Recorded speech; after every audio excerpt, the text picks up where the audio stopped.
الحوض ده طبعا جاي مع الدبل فيس بتاعه ده.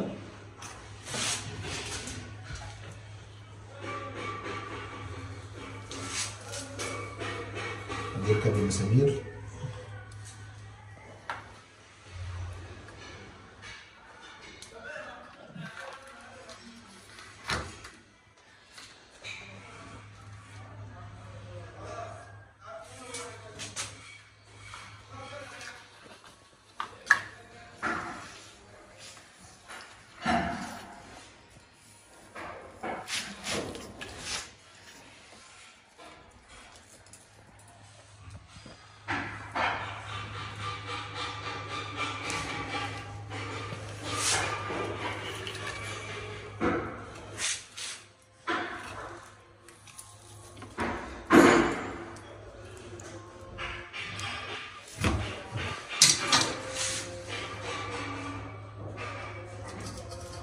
ده يا جماعه ده بديل السيليكون، طبعا احسن من السيليكون.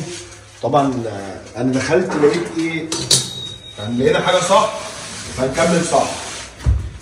دخلت لقيت العميل مجهزه هنا، على فكره ده عميل مش مهندس، لقيته داخل راجل فاهم ما شاء الله، مجهز لي كل حاجه. حتى الراجل بتاع الكوريا لما جه فتح هنا عامل لي زي رجلاش اللي انا اعرف اجيب الحوض كده كده كده اظبطه.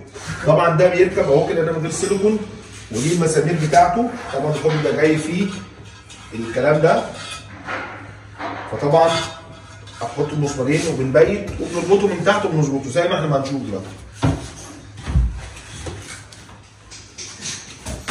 بس هنا اهو ادي مكان المسمارين، مكان الفتحتين، يسقط كده